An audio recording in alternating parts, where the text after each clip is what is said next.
Assalamu alaikum урматтуу мекендештер. Оорулар үчкө бөлүнөт. Биринчиси жеңил оорулар. Мисалы баш оору, бел оору, бут оору, грипп, ангина.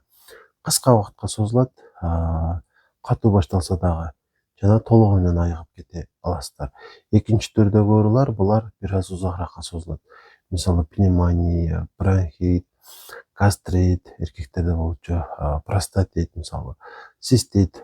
Бул оорулар бир аз узакка созулат, бирок булар деле дээрлик толугу менен айыгып кетет жана сиздин тынчыңызды кайра алыш үчүн жок дегенде эле 1 жыл керек болот да. Анан дагы бир түрдүү оорулар булар өнөкөт оорулар. Мисалы жоорукан басым оорусу, кант диабети, ошондой эле ревматоиддик артрит. Булар дагы чындыгында айыгат жана айыккандыгы сиздин ушул анализдериңиздин жакшы болуп калгандыгы менен, ошондой эле сиз өзүңүздү жакшы сезгениңиз менен демек көрүнөт да.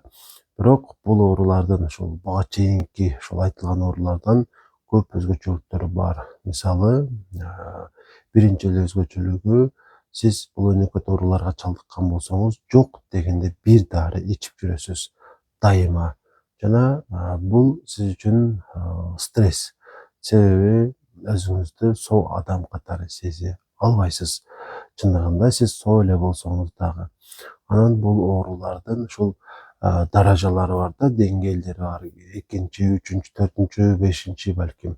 Ушундай улам кийинкиси начарыраак боло берет да. Мисалы оорунун башталгыч этабы биринчи, экинчи стадиясы жеңил болсо, кийинкилери оор болуп кете берет. Ошон үчүн сиз ушундай өнөкөт ооруга чалдыккан болсоңуз, улам начар ушул стадиясына өткөрбөй жашаганга умтулушуңуз керек. Бүгүн мен ушул өнөкөт оорулар менен жабыркап жүргөн бейтаптардын үй бүлө мүчөлөрүнө кичинекей кайрылуу кылгым келди. Себеби ушул сөздөр угуу аркылуу сиздер балким жакшыраак бир жыйынтыкка келесиздер жана ой жүгүтүп көрөттүрсүздөр.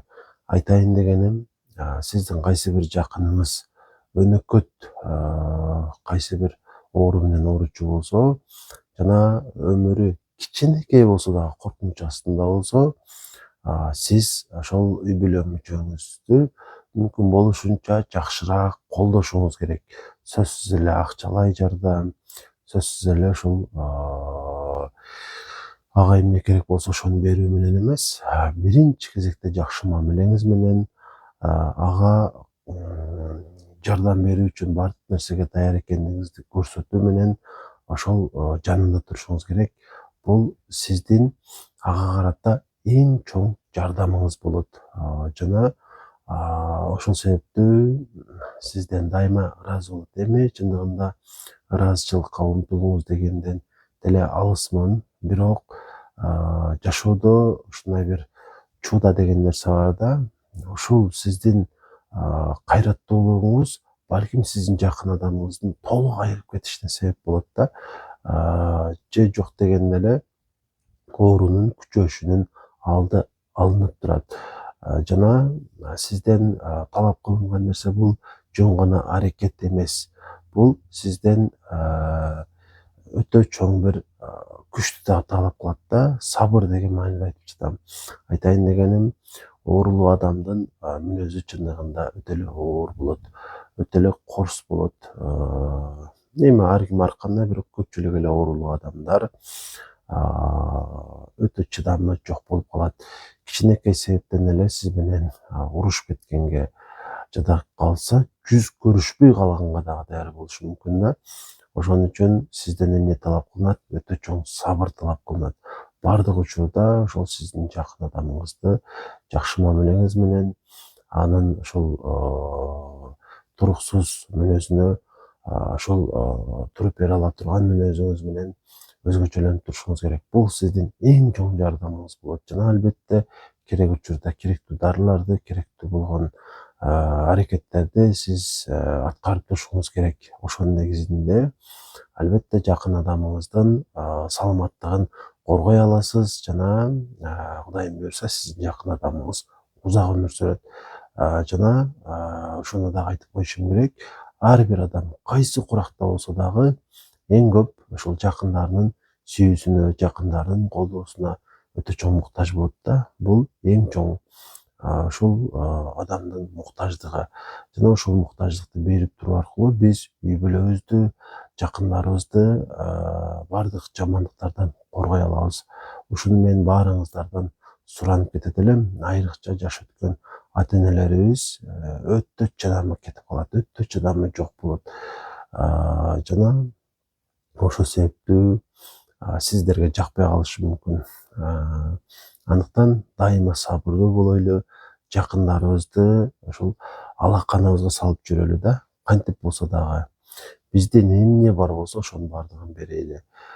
Бүгүн негизги эле ушул кайрылгым келген тема ушул болду. Ооруларды үчкө бөлгөндүгүмдүн себеби дагы ушундан.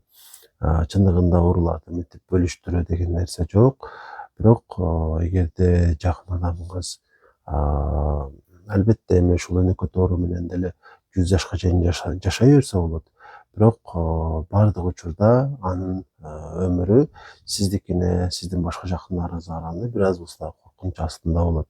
Ошондуктан аларды дайыма колдоп, коргоп жүрөлү демекчимин. Анан жалпыга кошумча ушул маалымат иретинде анча мынча фактыларды айтып өтөйүн.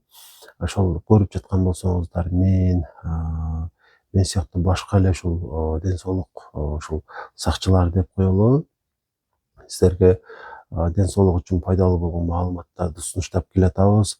Жана эсиңиздерде болсо буга чейин көп эле табияттагы бизге керектүү болгон азыктар жөнүндө, мисалы жакында эле чырканактын майынын пайдасы жөнүндө айтып өттүм.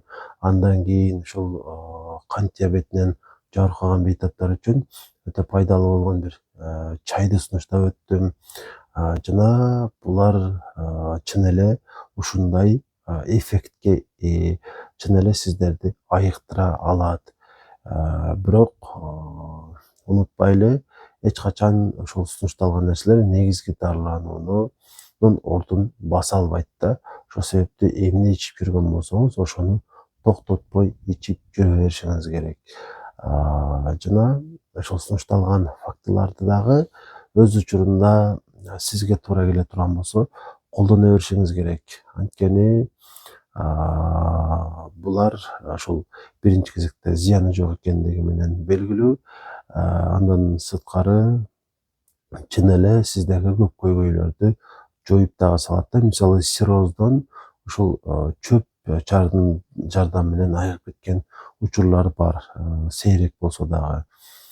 Демек биз ынансак болот, табигый нерселердин биздин организмибизге тийгизген оң таасирлери өтө эле көп болот. Табиятта эмне бар болсо ошонун бардыгын жейли, ошонун бардыгын ичейли. Ошонун негизинде организмди бардык нутриенттер менен, макро микронутриенттер менен камсыздай алабыз жана коргой дагы алабыз. Баарыңыздарды ушуга үгүттөп кетем.